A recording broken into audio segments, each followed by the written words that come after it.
Welcome back to Scorecard on Citi TV. Not in the vein of transfers, but we spoke about United, so I thought that it's only right we mention it. I saw something really bizarre today, a really long explanation. Ooh. I've been removed as captain, and after consulting with the powers that be, I've decided that I'm not unhappy. I respect the decision.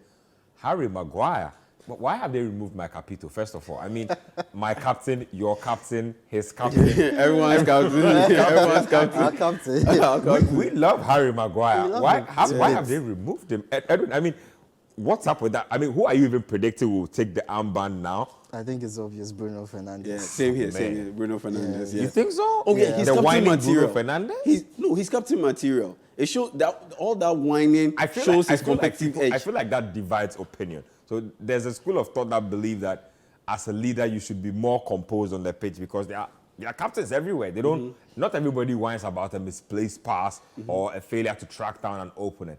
Some people feel like Fernandes is his character is too agitated, too emotional. That's what Man United needs at this point in time. Is it? That's what Man United needs at this point in time. That after the Carabao Cup, they win the title, and Casemiro and Bruno Fernandes have a go at each other because Bruno Fernandes misplaced the pass. That could have led to a counter-attack for Newcastle, and they would have been able to score a goal.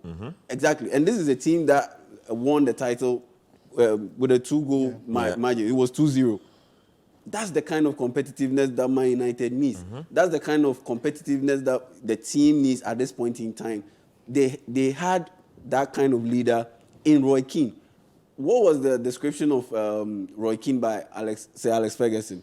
He said that guy has poison in his mouth, that his tongue is pretty much poisonous and it can cause cancer all over anything it touches or anything it bounces off.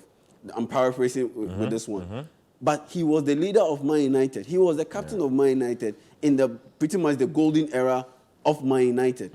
That's the kind of leader you need at certain point in time. Yes, his personality might not be the perfect fit in certain situations, but at this point in time, when Man United is going through that transition of being a middling team to re-establishing itself as an elite team, that's the kind of leader you need. And honestly, Casemiro should be the deputy too.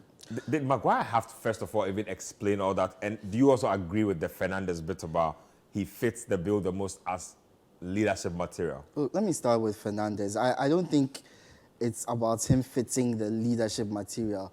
As you said, I think it's about getting the United fans on side. Whether he whines or not, he complains when decisions don't go United's way. I think that is a sign of a player to fans who is passionate about the club. Who actually cares. Who cares about the club. And once fans see that, they are immediately on your side. Okay. So getting Fernandes as captain, him complaining all the time, him showing love for the club, I think it gets fans on the side of the club. And I think that's what United need at the moment. There were too many times last season, especially when things weren't going too well, or in the last few seasons, where United fans have basically turned against their team.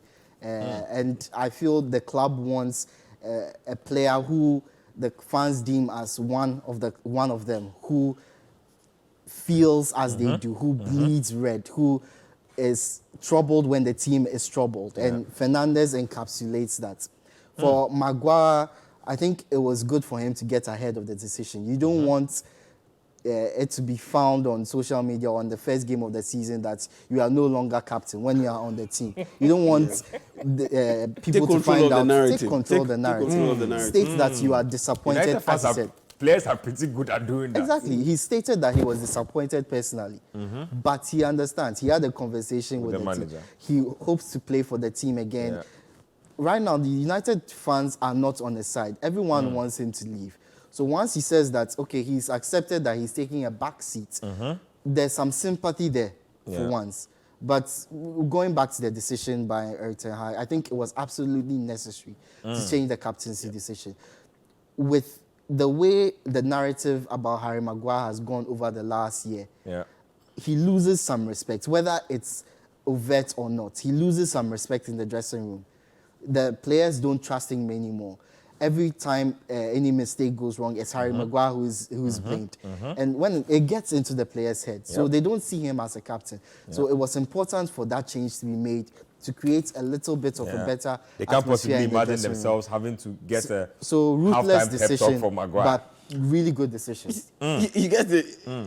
You know, people need to think about it in practical terms. Yeah. Practical terms that you are down, you are losing a game, and Harry Maguire pops up and he's giving a pep talk. I mean, honestly, Motivational Maguire, please. your mind will shut off. It will shut off. Motivational Maguire.